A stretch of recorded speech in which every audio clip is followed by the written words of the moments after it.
Hello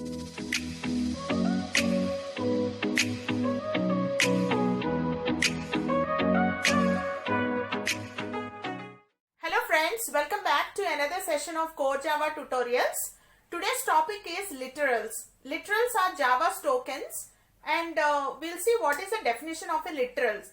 Literals are fixed values or constant values that may be assigned to a variable. So I have given a program over here, an example program, and the name of the class is test. And in here I have written a statement wherein I said int x is equal to 50.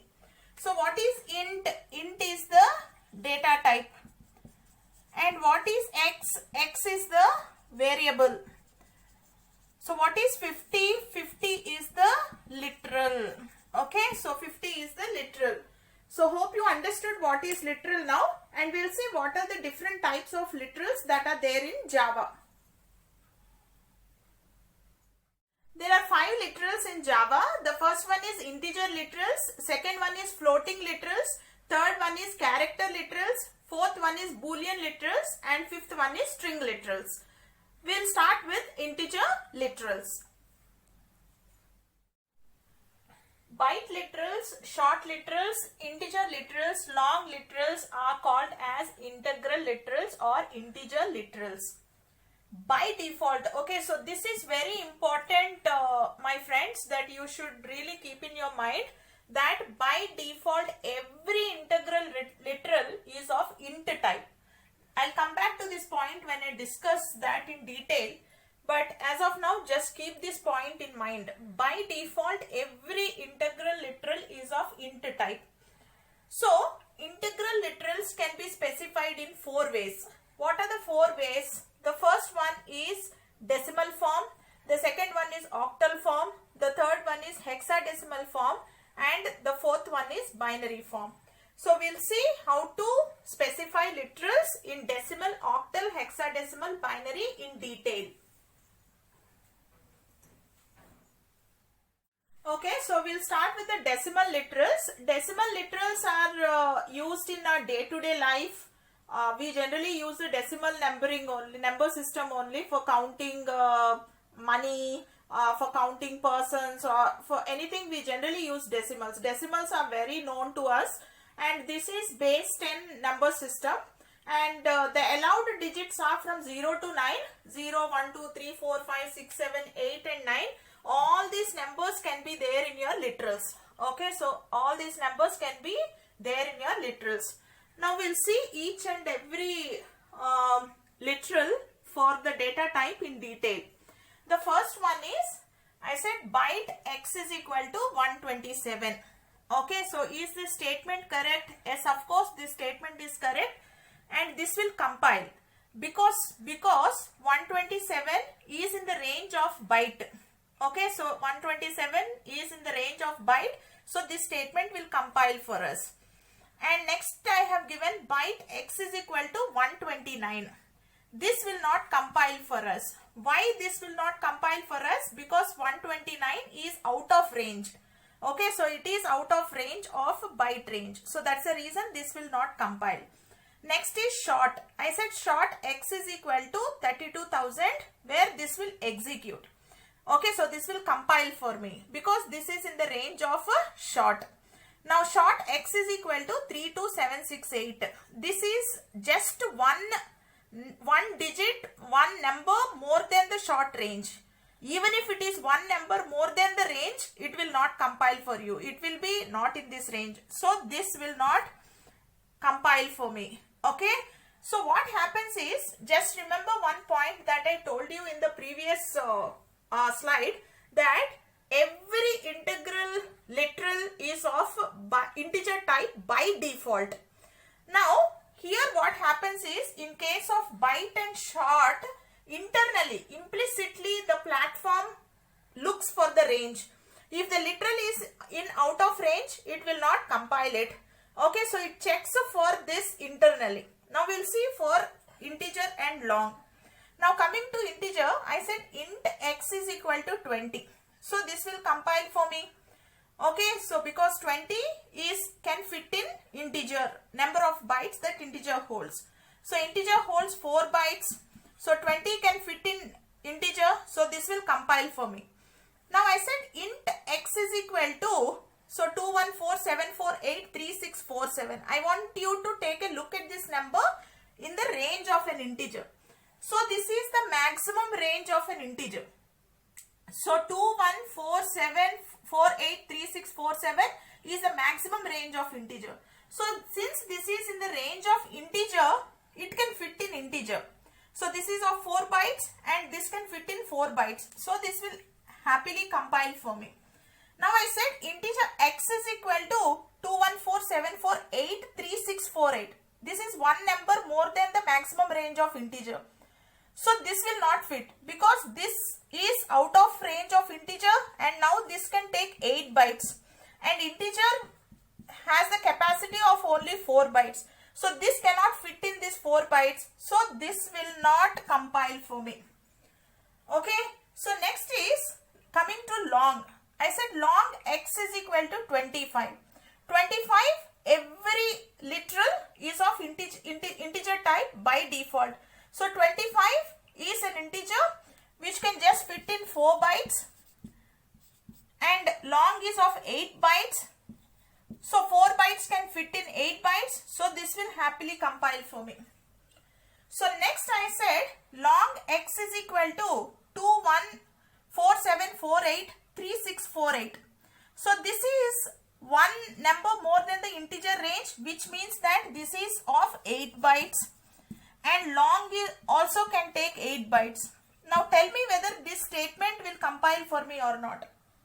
So this statement will not compile for me. Why this will not compile for me is because by default the platform understands that any integral literal will be of integer type by default. So this will imagine this to be, you have to, I mean for byte and short, programmer needn't worry, the platform will take care of it. But coming to long, it is the programmer's duty to explicitly mention that this is of a long type. So you have to suffix the literal, the long literal. So you have to suffix the long literal with a lowercase l or uppercase L. So anything is valid. So even if you give lowercase l or uppercase L, this is valid. So this should be added after the literal. So in the next statement I just have added it. But this is L. In computer terminal, what happens is L generally looks like 1. So there will be confusion and readability of the code will go down. So it is a common practice that we add uppercase L to the literal. So both this L and this will compile for you. So you always have to take care that whenever you are giving something which is beyond the integer range, you always have to add lowercase l or uppercase L to the literal. Now tell me whether this statement is correct. I said int x is equal to this one. So this is of 8 bytes, but integer can hold only 4 bytes. So this statement will not compile for me. So always you have to remember that you have to remember the ranges of the integers, and you have to remember that every literal integral type of literal is by default an integer type. So this is all about decimal literals.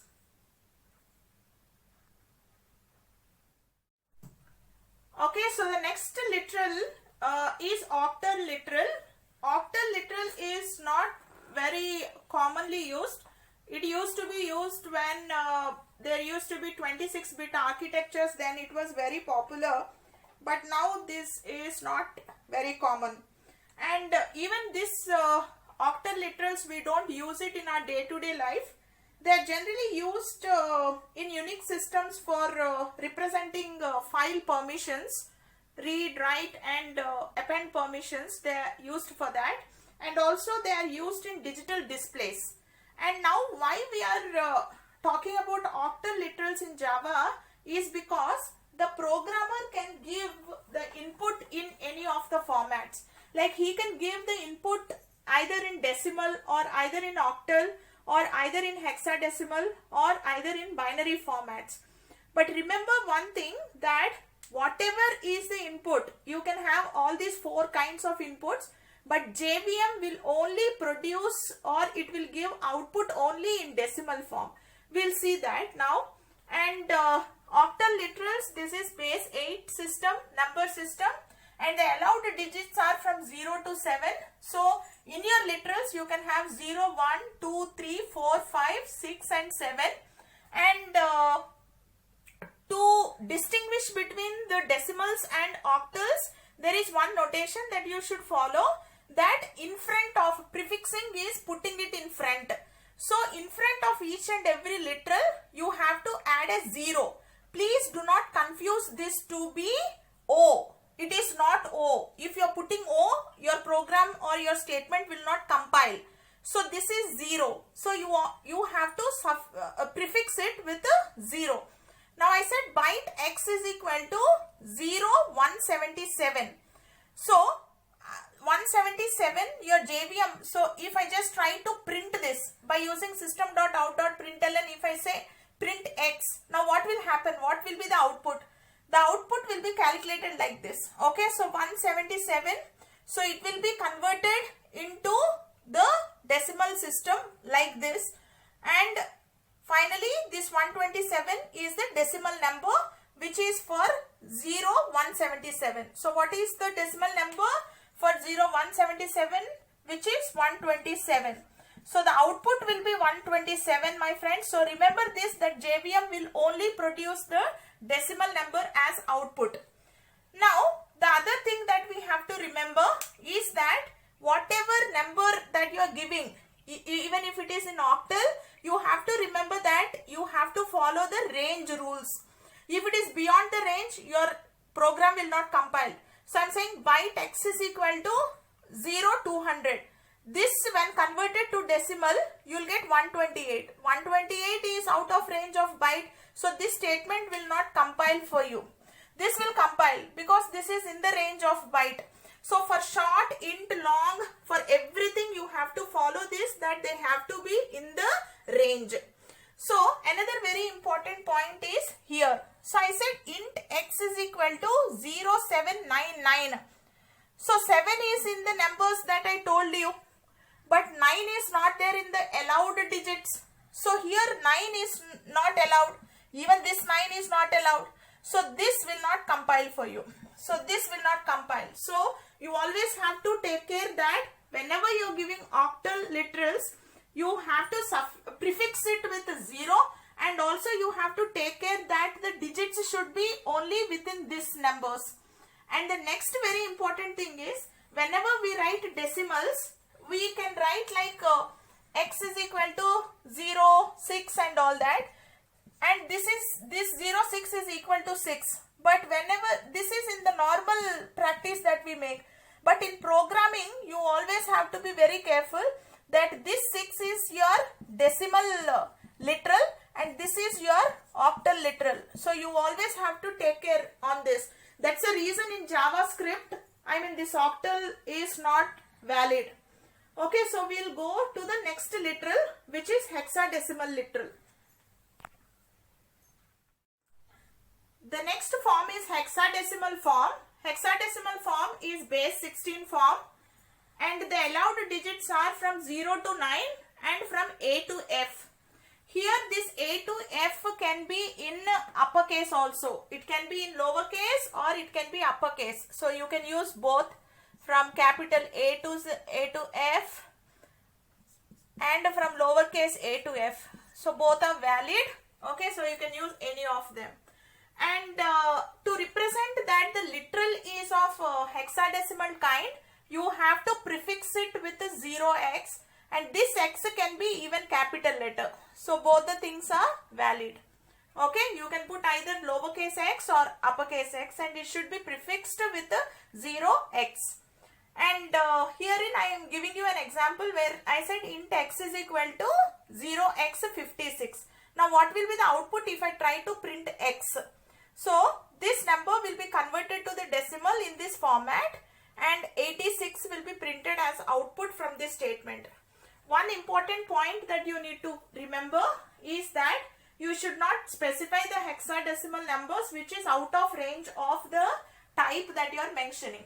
If it is of integer type, then the number here should not be beyond the integer range. When it gets converted, it should not be beyond the range of integers. And programmers can give hexadecimal inputs like it can be the color combinations. The RGB color combinations are generally given as hexadecimal literals. So programmers generally use these hexadecimal literals in graphics. So we'll see binary literals now. Binary literals are base to form, and these are generally, it is the computer language, and the allowed digits are 0 and 1, only 0 and 1, and these binary literals were not there before J2SE7. It was there, it was introduced in J2SE7 as one of its feature. So before that it was not there. And to mention that the literal is of binary type, you have to prefix it with 0b, and capital letter or lowercase or capital B, both are allowed. Okay, so you can put either of them. And remember that you should be only using ones and zeros. You cannot say 0b, 7 to 8 and all that. So this will be invalid. Okay, so you should be using numbers only 0 and 1 in the literal. But whatever you give, either you give it in octal or hexadecimal or binary, JVM will produce output only in a decimal for you. So this binary literal, if I try to print this, okay, so it will get converted into decimal like this, and then 10 will be printed as output. So the output will be 10 on the screen. And one thing you should be remembering is that you should follow the range. If the literal goes out of range of the specified data type, then your program will not compile. So these are all the integral literals, my friends. So now we'll see what are the floating literals. The floating literals and double literals are called as floating literals. And for example,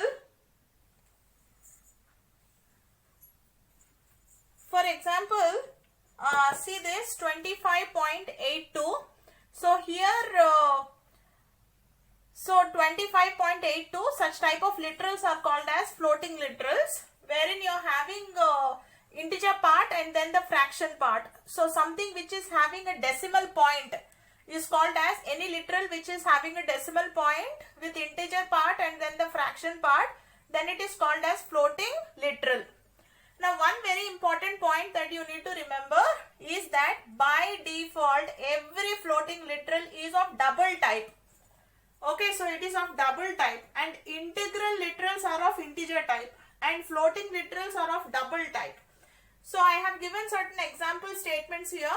We'll see them one by one and find out whether they are valid or invalid. Now I said float x is equal to 25.82. Okay, so what did I say? Floating literals by default are of double type. So your platform will think that this 25.82 is of double type. So double is of 8 bytes. Okay, so then floating can only take 4 bytes. So 8 bytes cannot accommodate in 4 bytes. So this will not compile for me. Okay, so to avoid such kind of problem, what we have to do is you have to suffix. Suffix means you have to put it at the end. So you have to suffix f, lowercase f or capital F at the end of the floating literal. So like I have added lowercase f and uppercase f, both are valid.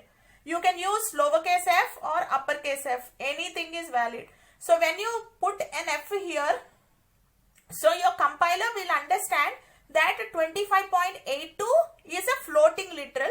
So this will be now 4 bytes, and float also can take 4 bytes. Now there is compatibility and it will compile now. Okay, so you have to take care whenever you are doing, you have to take care that you are adding, you are suffixing f at the end of the literal. Now we'll see for the double.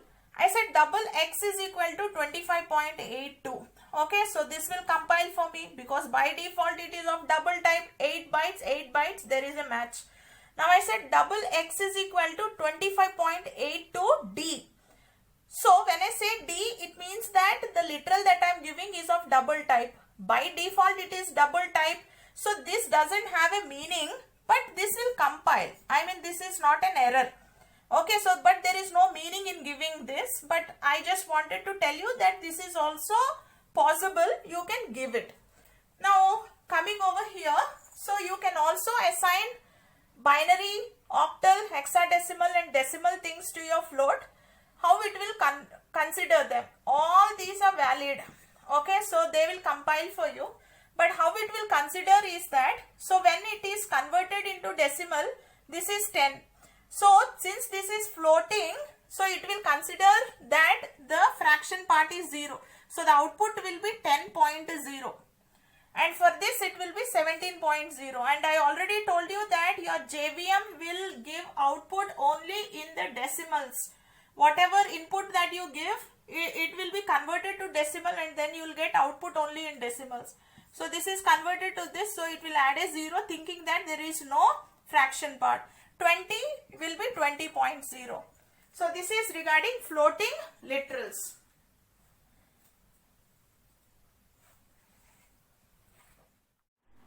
Character literals are the literals of the char data type. So character literals are taken from the Unicode character set.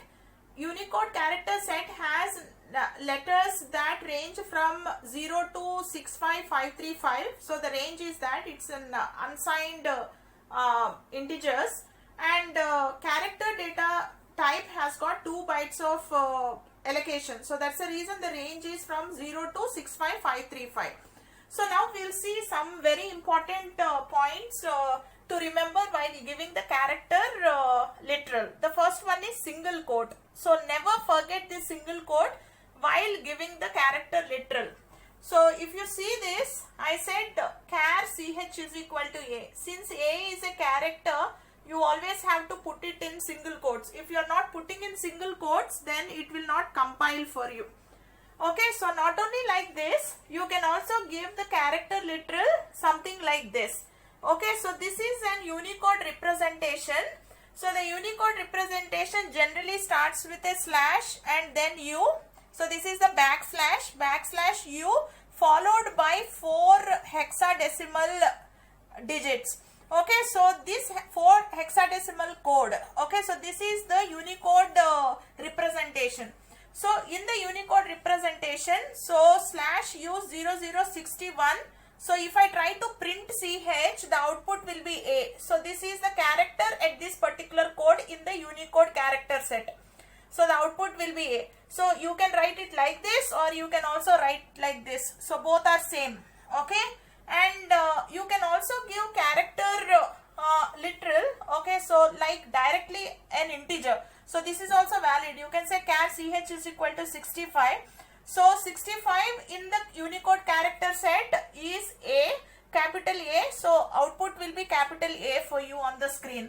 So you can also give octal number. So I can say char ch is equal to octal 62. So internally your JVM will convert it into decimal. So the decimal value for 062 is 50.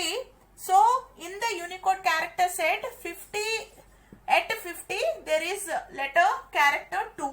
So 2 will be printed on the screen for you. So these are regarding character literals, Unicode representation and the single quotes. Now coming to the escape sequences. Escape sequences are character combinations wherein the combination start with a slash and followed by some letter or some digits. So such type of combination of characters is called as escape sequences. And you can give escape sequences as character literals. Okay, so I have given new line as the literal for the CH over here. So there are various escape sequences in Java. So slash T is nothing but you want to insert a tab. Slash B means that you want to insert a backspace. Slash R means return carriage. Slash F means form feed. Slash quotes, this is single quote, means you want to insert a single quote. Slash double quotes means that you want to insert a double quote, and slash means that you want to insert a backslash. So all these can be characters, and like how you have represented new line character over here, you can use all these of them as characters here for the character literals. So string literals are the constants that we assign to the string. So we'll see how to do that. Now one very important point that you need to remember is that you should be using double quotes. So I am using double quotes to mention string literals. So this is a must, okay? And string is a class, so the first letter should be in capital. So I am saying string str is equal to, I am putting it in double quotes, and this is the combination of characters. So if there is more than one character together, then we call that as a string. So I am saying hello friends, and since I have put it, I have punctuated it properly in double quotes, this will compile for me. Okay, so this will compile for me. And coming to the next statement, I said string str is equal to, so I started with the double quotes, this is correct. So I said hello friends, but then I had multiple lines of literals over here. I said hello friends, and then in the next line I said welcome to the Java class. So multiple lines are not allowed, so this will not compile for me. Okay, so you should not be using multiple lines whenever you give string literals. And the next one is, I said string str is equal to hello guys, but I have used single quotes over here.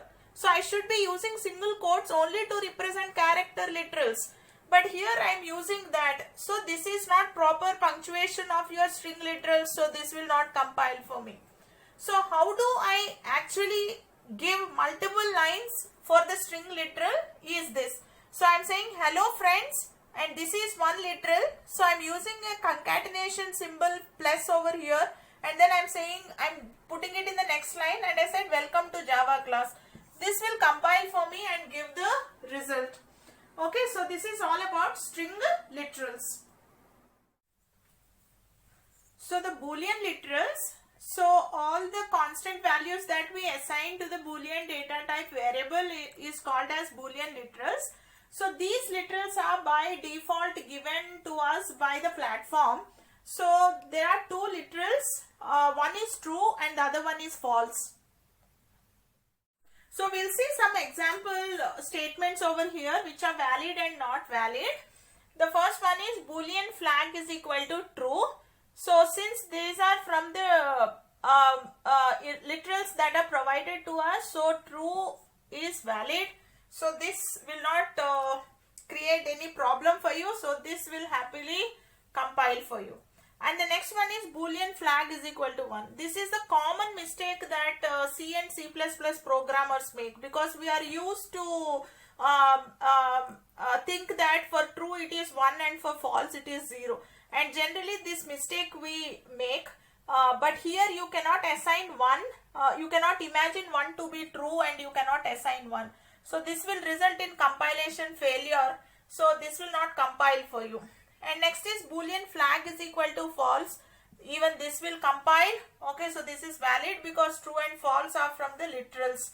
And then I am saying Boolean flag is equal to 0 again. So this also will result in compilation failure. And next is Boolean flag is equal to true. And don't think that true is a string and I have to put it in double quotes and all that. So because this is a literal, you have to directly assign it to the variable. We should not put it in double quotes. So this will result in compilation failure. So this will not compile for you. Even this will not compile for you. So please do not put the literals in double quotes for the Boolean type. Next is Boolean flag is equal to capital letters false.